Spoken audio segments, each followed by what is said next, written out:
여러분 안녕하십니까? JTBC 아침 뉴스입니다. 어젯밤부터 김제 진봉에 0.6cm의 눈이 내린 가운데 오늘 아침 대부분 지역에 약한 눈발이 날리고 있습니다. 오전까지 서해안 지역을 중심으로 1cm의 눈이 나 5mm 미만의 비가 더 내리겠습니다. 오늘 아침 전북 대부분 지역의 기온도 영하권으로 떨어졌습니다. 무주 영하 3.5도, 완주 영하 1.8도, 전주 영하 0.3도 등을 보이고 있습니다. 낮 최고 기온은 전주 8도, 임실 7도, 장수 4도 등으로 어제와 비슷하겠고 바람이 강하게 불어 체감 온도는 더 떨어지겠습니다. 모레부터는 낮 기온이 3도 안팎에 머물며 한겨울 추위가 찾아오겠습니다. 전주 에코시티에서 전주시가 땅 장사를 한다는 비판이 나옵니다. 전주시가 부족한 사업비를 조달하기 위해 공공청사 부지를 상업용지로 바꾸려고 하면서 주민들이 크게 반발하는 건데요. 주민들은 관공서가 들어올 것으로 믿고 입주했다면서 반대 서명 운동을 벌이고 있습니다. 송창용 기자의 보도입니다. 전주 에코시티의 공공청사 부지입니다. 면적이 웬만한 아파트 단지와 비슷한 2만 3천 제곱미터에 이릅니다. 전주시가 이 땅의 절반 이상을 팔아 상업용지 등으로 바꾸는 방안을 추진하고 있습니다.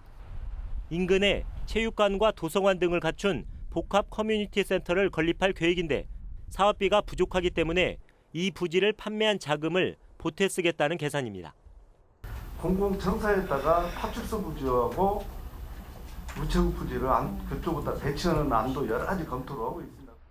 주민들은 크게 반발하고 있습니다.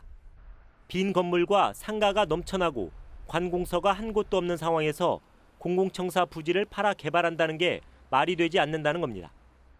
도시 안에 아무것도 없어요. 그러니까 애초에 여기 관공서 자리라고 해가지고 처음부터 분양 받을 때 그래서 괜찮구나, 이치도 괜찮구나 하고 이제 이리 온 것이죠.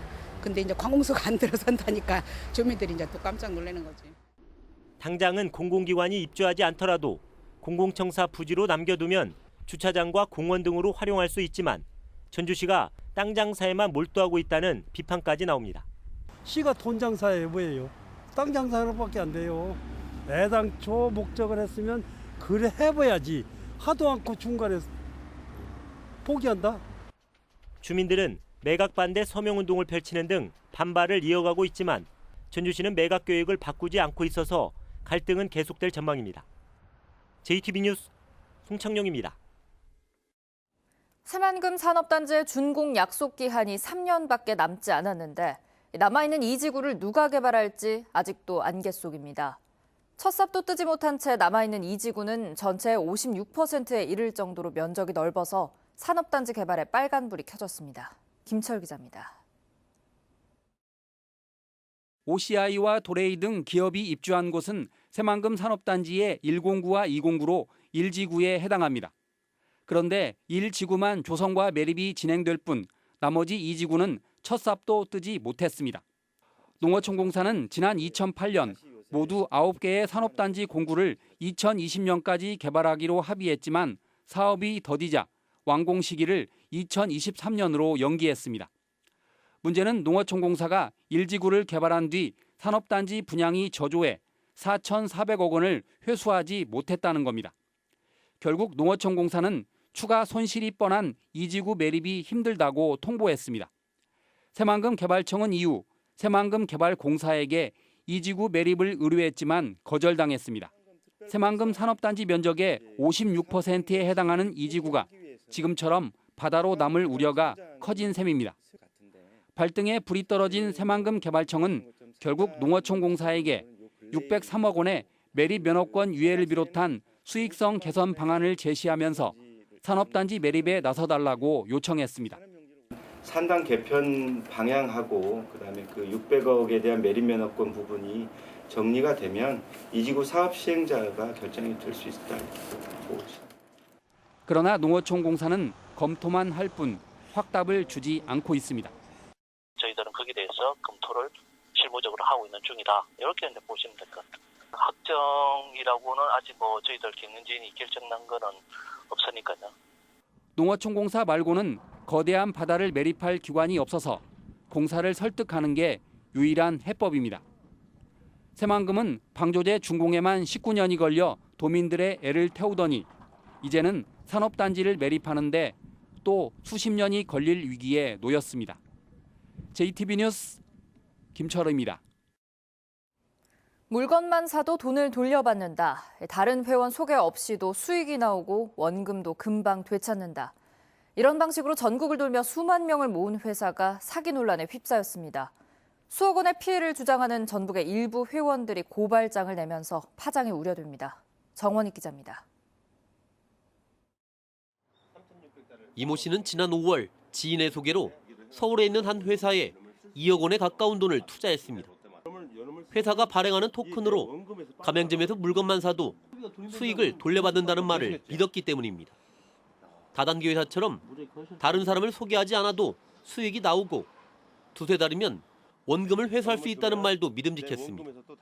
2달에서 석 달 사이에 원금 회수가 된다고 했고 원금을 받는 시점이 그렇게 많은 시간이 안 걸리니까. 하지만 2달 만에 다른 회원을 소개시키도록 정책이 바뀌고 보장한 수익도 잘 나오지 않기 시작했습니다. 돌려막기를 통한 사기로 의심한 이 씨가 원금 회수에 나섰지만 실패했습니다. 이 씨를 소개한 지인은 자신 역시 손해를 봤다면서도 회사를 옹호하고 있습니다. 조금 봤죠. 사실 근데 회사가 문 닫은 게 아니기 때문에 저는 기다리고 있는 거예요. 이 씨처럼 피해를 주장하는 전북의 일부 투자자들은 고발장을 냈고 서울 경찰이 수사에 나섰습니다. 현재 회원 수는 전국적으로 수만 명에 이르는 것으로 추정됩니다. 고발한 회원들의 주장대로라면 천문학적인 규모의 피해가 나올 수도 있는 만큼 수사 결과가 주목됩니다. JTB 뉴스 정원익입니다. 내년 총선을 앞두고 제3지대 통합이 추진되고 있지만 성사 여부는 여전히 오리무중입니다. 정치권에서는 유력 인사의 영입 그리고 지역색과 이념의 탈피를 제3지대 신당의 성공 조건으로 꼽고 있습니다. 이승환 기자입니다. 지난 2016년 20대 총선에서 돌풍을 일으키며 전라북도 10석 가운데 7석을 차지했던 국민의당. 특정 정당이 독주해온 전북에서 경쟁 구도를 만들고 다양한 계층의 이해를 대변했다는 평가를 받았습니다. 하지만 3년 만에 2차례 분당을 거치며 평화당 3명, 대한신당 2명, 바른미래당과 무소속의 1명씩 뿔뿔이 흩어졌습니다. 다시 추진되는 제3지대 신당의 성패는 이들 세력을 한데 아우르고 과거 안철수 대표를 대신할 수 있는 유력 인사의 영입 여부에 달려 있습니다. 새로운 인물들, 대통령 후보 가능성 있는 분들, 대표가 될 수 있는 분들을 얼마나 많이, 얼마나 효율적으로 영입하고 같이 할 수 있나. 이것이 관건이 될 것이고. 하지만 홍석현 전 중앙일보 회장과 성낙인 전 서울대 총장, 박영수 전 국정농단 특별검사 접촉 이후 이렇다 할 소식이 없습니다. 신당 출범에 성공해도 국민의당 실패의 원인이 됐던 진보와 보수의 다툼, 지역색을 탈피할 수 있느냐가 또 다른 과제입니다. 제3지대 정당의 기본 원칙은 탈지역과 탈이념이 돼야 됩니다. 왜냐하면 우리 기득권 정당이 지역과 이념을 통해서 기득권화가 돼버렸거든요. 총선이 불과 4개월밖에 남지 않았지만 거대 양당의 틈바구니에서 또다시 제3지대 신당이 출범할 수 있을지는 불투명한 상황. 제3지대 신당이 출범하지 못하거나 출범해도 일정한 새몰이에 실패할 경우에는 민주평화당이나 대한신당에서 탈당해 무소속으로 출마하겠다는 인사들이 있는 만큼 이럴 경우에는 총선 지형이 한층 더 복잡해질 것으로 보입니다. JTB 뉴스 이승환입니다. 전봉준 장군이 체포된 곳으로 잘 알려진 순창 피놀이 총댕이 마을에 농촌체험 관광시설이 마련됐습니다. 남원시가 3자녀 이상 다자녀 가정에 수도요금 일부를 감면해 주기로 했습니다. 나금동 기자입니다.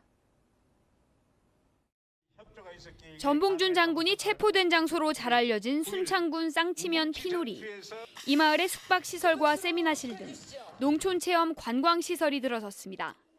야외에는 40여 명이 동시에 즐길 수 있는 서바이벌장이 들어서 주민 소득 향상에 도움을 줄 것으로 기대됩니다. 체험장을 잘 이용해서 마을에 많은 분들이 찾아올 수 있도록 홍보도 하고 주민들의 소득도 올릴 수 있도록 성실껏 운영해 나가겠습니다. 남원시가 내년부터 19세 미만 3자녀 이상 자녀를 둔 가정에 대해 수도요금을 깎아주기로 했습니다. 감면 금액은 월 5톤가량으로 한 가구당 연간 42,600원가량 수도요금을 아낄 수 있게 됐습니다. 앞으로 다자녀 가정에 혜택을 제공함으로써 출산 장려 분위기를 조성해 나가겠습니다. 소규모 농업인을 위한 공유 트럭이 완주군 공유경제 아이디어 공모전에서 최우수상을 수상했습니다. 완주군과 스페이스코어가 개최한 공유경제 아이디어 공모전에는 모두 50여 건의 사업이 접수됐으며 완주군은 이를 공유경제 정책으로 활용할 계획입니다. 정읍사랑 상품권이 정식 발매됐습니다. 이번에 발매된 상품권은 5,000원권, 만원권, 5만원권 세 종류로 모두 50억 원어치입니다. 개인이 구매할 경우 월 70만 원 한도 내에서 6% 할인된 금액으로 상품권을 살 수 있습니다. 지역 특산물 홍삼을 주제로 한 진안 홍삼축제가 전라북도 최우수 축제로 선정됐습니다. 지난 2016년 진안군 대표 축제로 지정된 진안 홍삼축제는 차별화된 프로그램으로 3년 연속 20만 명의 관람객을 끌어모으는 성과를 거뒀습니다. JTB 뉴스 나금동입니다.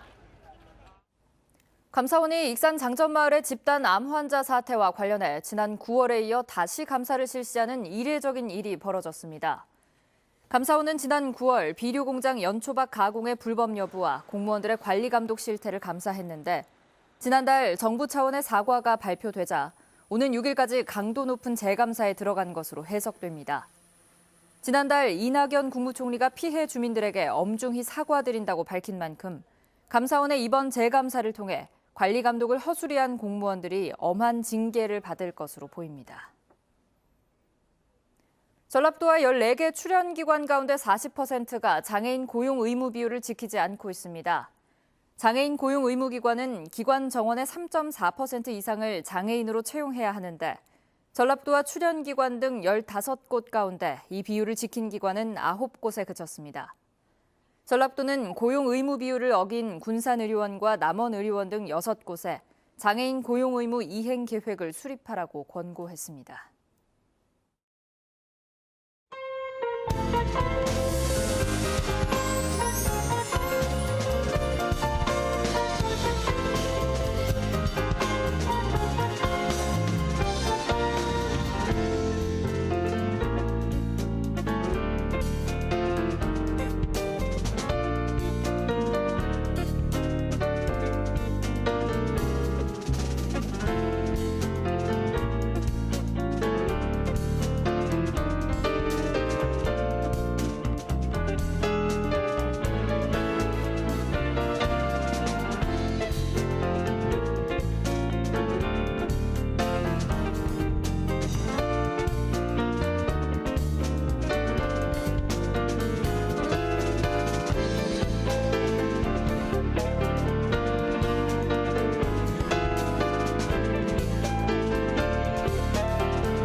JTB 아침 뉴스를 마칩니다. 함께해 주신 여러분 고맙습니다.